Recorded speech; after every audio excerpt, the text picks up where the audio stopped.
How's it going, everyone? We've got a lot of exciting PlayStation news and updates to go over in this video, coming off the heels of yesterday's talk of Black Myth Wukong getting a physical release. We are wasting no time as the physical release is available right now to pre-order on Amazon, and the listing is up. And gonna go over some notes with it as far as how much it's gonna cost and a voucher that you're getting as well. Alan Wake 2, one of the best received games of 2023, is getting an anniversary update, and it's a free update that'll be available tomorrow. A brand new action RPG comes to PlayStation 5 in 2025, and Bleach Rebirth of Souls gets its latest character trailer, one that people have been waiting for. We'll talk that at the end of this video. Right off the top, Black Myth Wukong PS5 Physical Edition to be distributed by PM Studios, and listings are live right now on Amazon, Best Buy, and Video Games Plus. I will leave a link to Amazon where you can pick it up for yourself. It is priced at $65, and on top of getting the base game, you will get a voucher code to get the weapon, the Bronze Cloud Staff, various equipment, you'll get wind chimes, and you'll get the selected digital soundtrack. It should also be noted that PM Studios has confirmed, and this is a gigantic W in today's gaming world, that Black Myth Wukong's physical release, all of the content is on disc, meaning you can boot up the game without an internet connection required, and on top of that, you'll get the deluxe edition content that is included as a voucher. So the extra items and things, that's a voucher code. However, the game itself being playable start to finish without updates or anything like that, you pop in the disc and it is good to go. Yes, would it have been ideal to have the deluxe edition content on disc as well? Yes, I do agree with you on that. That's a little bit of a bummer, but the fact is, the entirety of the game, no update being required. In today's gaming world where you guys know full well how things turn out, this is a significant W and just a very big win for those of you that have been a little bit disappointed about things like Alan Wake 2 being digital only, and Wukong initially being digital only, and obviously even more emblematic of the unfortunate realities is the situation with Crew and Ubisoft. You really don't know what to expect when it comes with updates and downloads and things of that nature. It will be interesting, and I would hope that they would, that down the line, Black Myth Wukong is scheduled to get DLC content. It would be nice to get some sort of complete edition with all of the content on disc. I just think this is a really easy and good way to build goodwill with your consumer base in doing stuff like that, and I would imagine in the grand scheme of things, it's not that difficult to do. And for game sides, they're a new studio, why not build that level of trust, build that level of goodwill? Just something that I think would go a long way, but we'll see how all of that turns out. I just offer that to you guys as a bit of, my thought process in what they should do in the future. But, they hit a slam dunk home run with Wukong, so they can do whatever the hell they want at this point. Black Myth Wukong is one of the most notable games of 2025. I can't really say, maybe I can say it's one of the best received games. Even if it isn't that on Metacritic, if you look at the Steam reception, it absolutely is one of the best received games. And I saw a lot of people in my comment section yesterday, on yesterday's video, talking about how this game deserves to win Game of the Year. For me, Black Myth Wukong wasn't exactly up my alley from the style of game that it is, but I loved the game from a presentation, atmosphere, and world standpoint. Thought it was fantastic in that regard, and that's fine. Like, some games are gonna be for me, some games aren't. What I do appreciate about Black Myth Wukong is the essence of the game at no point was altered. They had a vision in mind and they went head first with that vision. It resonated with the audience and did exceedingly well. I look at a game like Stellar Blade that did exactly like that, and last year, Alan Wake 2 dropped, Baldur's Gate 3 dropped. For a lot of people, that was 1A, 1B for Game of the Year. Both those games didn't resonate with me. That's fine. Some games are gonna click with me, some games aren't. That's how it works. There are games that I'm gonna enjoy more than others, and I still had a great time with Black Myth Wukong, don't get me wrong. It's just, for me, I would put it among my tier 2 of Game of the Years, whereas tier 1 includes games like an FF7 Rebirth, a Like a Dragon Infinite Wealth. I threw Sparking Zero in there as well, but nevertheless, it's a fantastic game, and I did see a lot of people be pushed away from picking the game up based on the fact that there was no physical release of the game. Physical gaming seems to get a little bit of a surge recently, especially everything that's happened this year with things like Ubisoft and The Crew.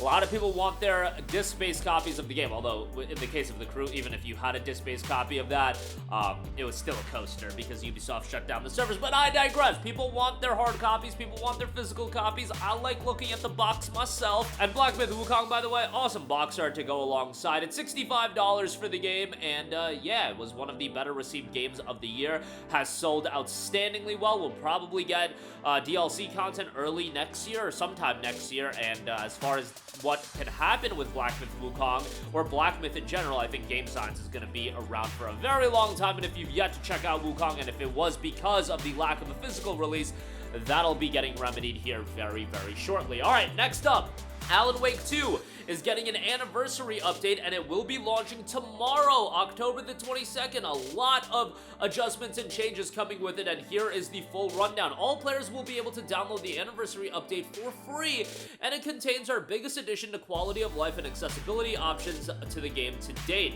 The features we've included are those that have been frequently requested by the community.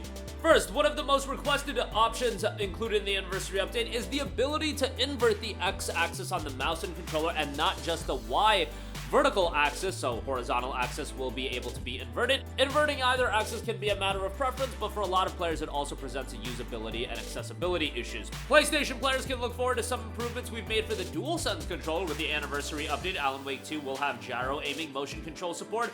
You can turn the motion sensor function on and off, as well as tweak horizontal and vertical sensitivity, set gyro space, and choose whether your pitch, yaw, and roll directions are standard or inverted. Should be noted, good to see some PlayStation-focused update, as this game is going to be one that I do believe a lot of people will revisit on November the 7th, given it is going to be optimized for PS5 Pro, so that'll be pretty exciting. Until now, Alan Wake 2 only had haptic support for weapons, but we're happy to say that the team has been working hard to improve and refine haptics on the DualSense controller. From now on, haptics will also work with healing items and throwables. With the anniversary update, Alan Wake 2 will get the gameplay assist menu, which you can find in the gameplay options. It contains, among others, the following toggles: quick turn, autocomplete, quick time events, button tapping to a single tap, weapon charging with taps, healing items with taps, a light shifter with taps, player invulnerability, player immortality, one-shot kill, infinite ammo, and infinite flashlight batteries. So if you want to make the game a little bit easier, that option will be available to you as well.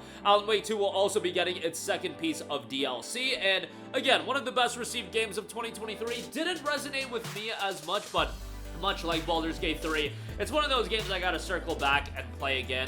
I liked a lot of aspects about Alan Wake 2, thought the visuals were absolutely stunning, atmosphere was great, and for a horror game, that tense atmosphere is really what you're looking for, and Alan Wake 2 absolutely nails on that. And I will say, soundtrack is absolutely awesome. Like the track they played at the ending to Chapter 1, I have that downloaded and regularly listen to that on my phone. It's a great soundtrack, and the game itself definitely worthwhile to go through. Another one of those games, like Black Myth Wukong, initially only available as a digital-only release that pushed a lot of people away, I feel, from checking the game out. Ultimately, it was still relatively financially successful, nowhere near at the level of Wukong, but they did break even, and the game is profitable, so that's always, you know, a good goal for a game like Alan Wake 2, especially Alan Wake 1. Had some issues as far as the commercial reception for the game goes. I loved Alan Wake 1, but nonetheless, a nice anniversary update for the game, and that'll be dropping tomorrow absolutely for free. Next up, Eden Zero has been confirmed for PlayStation 5 and PC on top of its Xbox Series release. Being published by Konami, one of the more surprising game reveals. This is a 3D action RPG based on the space fantasy comic and anime Eden Zero by Hiro Mashima, creator of Fairy Tail and Rave Master. Right away, when you look at Eden Zero, totally get that Fairy Tail vibe. The player controls a diverse cast of characters as they embark on an epic adventure across different planets while battling powerful enemies. Game looks solid as far as an anime title goes, and it's an open world action RPG, which, hell, any anime adaptation into a video game not being an arena fighter, sign me up for at least the idea of that. We're getting more of those, you know. Fairy Tail is getting a sequel in Fairy Tail 2, Dragon Ball Z Kakarot, but man, I feel like predominantly anime games are arena fighters. Which brings me to my next topic. Bleach Rebirth of Souls gets a character trailer in Renji Abarai, the lieutenant of Squad 6. Reggie has been one of the notable characters that's been absent from the Bleach Rebirth of Soul character reveal trailers, but that has been remedied as Renji, in fact, will be available in the base game. I saw a lot of people a little concerned that Renji would be a DLC character, but thankfully that is not the case. I mean, Renji, to me, I'm not the craziest Renji guy, but he is one of the more notable characters, and early on in Bleach, his fight with Ichigo initially I thought was great. I'm talking about the one in like episode 30, not like when Renji shows up in the real world. But then, you know, Renji just like unlocking his Bankai and then just getting dusted by Byakuya. I always laughed at that. I'm not gonna lie, I always laughed at Byakuya absolutely stomping Renji. But nonetheless, Renji is a popular character, so it's nice to see him be in the video game and not as DLC character. With Bandai Namco, honestly, you never know. You never know with Bandai Namco, and the idea with doing a game like this and having DLC content is you have to have at least some sort of notable characters as DLC content, so people are wanting to buy the DLC. If they do in fact do DLC, we don't know that they will, but generally Bandai Namco does for a lot of their games, like they are with Sparking Zero, but Renji is one that probably shouldn't be in the game right out the gate, and probably is putting it a little lightly, to be honest. But that is going to do it for me. Again, Black Myth Wukong, its physical listing is live right now. Go pre-order that if you do want. $65, and you will get some content from the deluxe edition. You know, kind of a weird price point. I think this is the first time ever a game's been priced at $65, but who the hell cares? It is a bit of a delayed release for the physical side of things, so yeah, go check it out if you've yet to pick it up. Or I saw some people be like they enjoyed the game so much that they want a physical copy on top of the digital purchase that they already made, and if you're in that campaign, more power to you. Alan Wake 2 will be getting an anniversary update tomorrow with a lot of quality of life improvements, PS5 improvements as well, so that's exciting. Eden Zero, a brand new action RPG confirmed for PS5 and PC alongside its Xbox release, and Bleach Rebirth of Souls gets the long-awaited Renji Abarai character trailer. He'll be in the game when Bleach Rebirth of Souls drops in early 2025. That's going to do it for me. Let me know all of your thoughts in the comments section down below. Thank you for watching, and goodbye. Hey guys, we hope you enjoyed the video, and if you did, make sure to hit the subscribe button, and if you're already subscribed, do us a favor and hit the bell icon. This way you'll be notified whenever we post a new video. That's the best way to keep up with all of our uploads, and we usually try to upload 2 videos a day. And with the bell icon hit, you'll be notified whenever we do upload a video. As always, thanks for watching.